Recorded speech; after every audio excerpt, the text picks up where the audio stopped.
이재명 대통령이 연일 SNS를 통해 부동산 투기에 나라가 망한다며 부동산 시장 안정화에 대한 강한 의지를 나타내고 있습니다. 양도세 중과 유예도 끝났다고 못 박으면서 그동안 버티던 다주택자들의 셈법에도 변화가 감지되고 있는데요. 그럼 과연 시장엔 매물이 나타나기 시작했을까요? 이번에는 정말 집값을 잡을 수 있을지 부동산 시장 점검해봅니다. 우병탁 신한프리미어 패스파인더 전문위원 나왔습니다. 안녕하십니까? 네, 안녕하세요. 대통령의 부동산 안정화 의지가 무척 강합니다. 그런데 뉴스를 듣다 보면 중과, 그러니까 양도세, 중과 유예라는 단어가 나와요. 그럼 양도세가 뭔지, 왜 중과를 했는지, 지금까지 왜 유예를 했는지 한번 살펴보죠. 네, 가령 부동산을 사서 가지고 있다가 차익이 발생해서, 즉 차익에 따른 소득이 발생했다면 이것도 소득이기 때문에 네. 세금을 내야 됩니다. 양도소득세를 내게 되고요. 다만 이렇게 얻게 된 이득이 그중에서도 다주택자로서 얻게 된 이익이라고 한다면 일반적인 양도세의 경우보다 세금을 좀 세게 내야 된다, 많이 내야 된다라고 하는 것이 양도세 중과제도고요. 네. 직전에 집값이 계속 상승만 했던 것이 아니라 지난 정부에서 가격이 큰 폭으로 좀 떨어졌던 적이 있습니다. 이 기간 동안 가격이 많이 떨어졌기 때문에 이 경기를 좀 활성화하기 위한 측면에서 양도세 중과제도 자체의 시행을 뒤로 유예를 해놨었고, 연기를 해놨었고, 그 연기가 끝나는 시점이 올해 5월 9일입니다. 그럼 한번 예시를 한번 설명해 주시죠. 지금 그래픽이 나오고 있는데요. 가령 예를 들어서 5년 동안 집을 가지고 있다가 시세 차익을 10억 정도 얻었다고 했을 때 네. 중과가 되기 전에는 양도소득세로 내야 되는 돈이 3억 7,500만 원 정도 되는데요. 네네. 똑같은 집을 중과로 세금을 내게 되면 2주택일 때는 6억 4천만 원, 네. 3주택일 때는 7억 5천만 원까지 2배 정도 달하는 많은 세금을 좀 내야 되고요.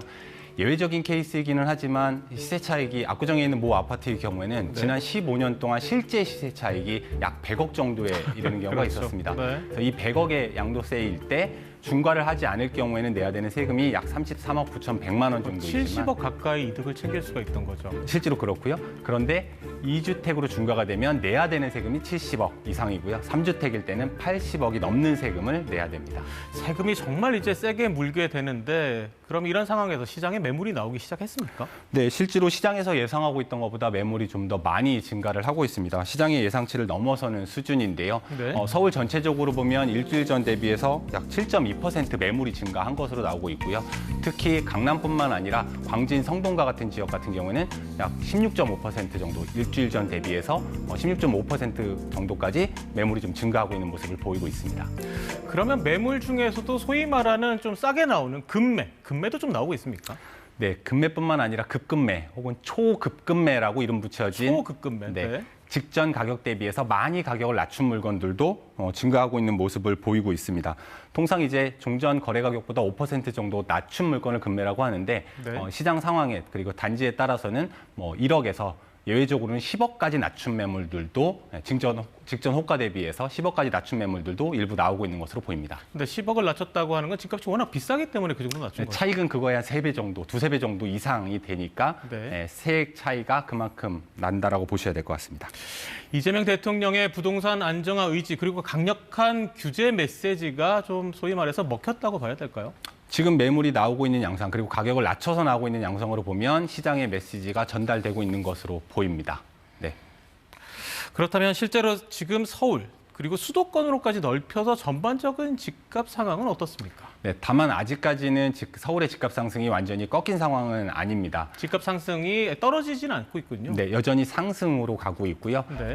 일주일 주간 단위로 나오는 주택가격 상승폭을 보더라도 직전주에 0.31%에서 지난주에 0.27%, 즉 0.04% 포인트 정도 떨어졌으니까 상승폭은 조금 제한되기는 했지만 아직 상승세 자체가 꺾였다고 보기는 어렵고요.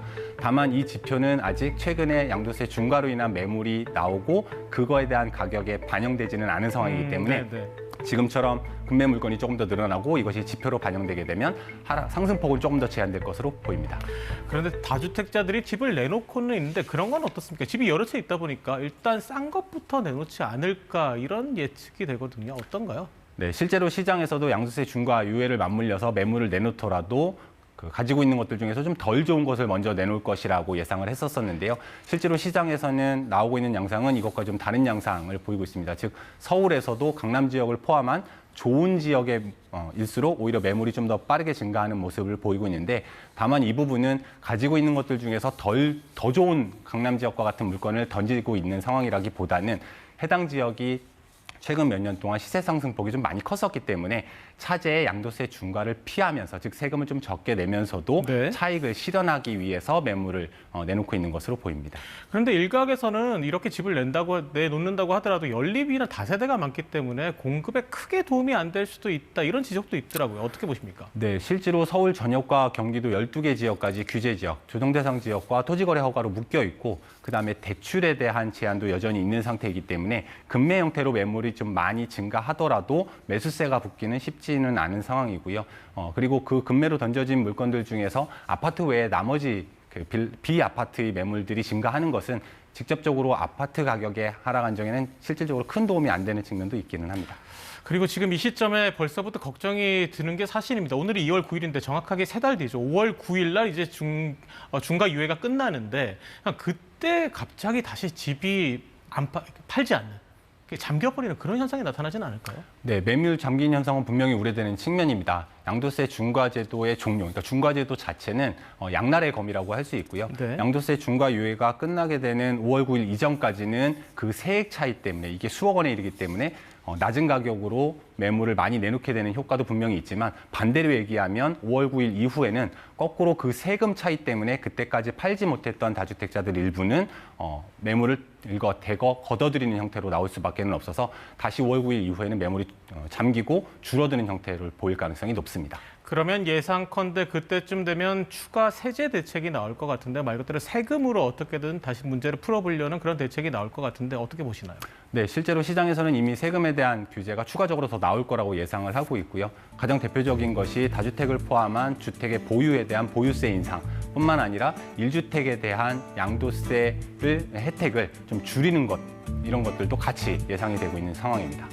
고가 1주택자 종부세 인상인데 어느 정도까지 인상이 될까요? 우선 생각해 볼 수 있는 것 중에 하나가 공정시장가액 비율이라고 해서 종부세를 계산할 때 적용되는 비율을 종전에 95%까지 갔던 것을 네. 낮춰서 60으로 낮춰놓은 상태인데요.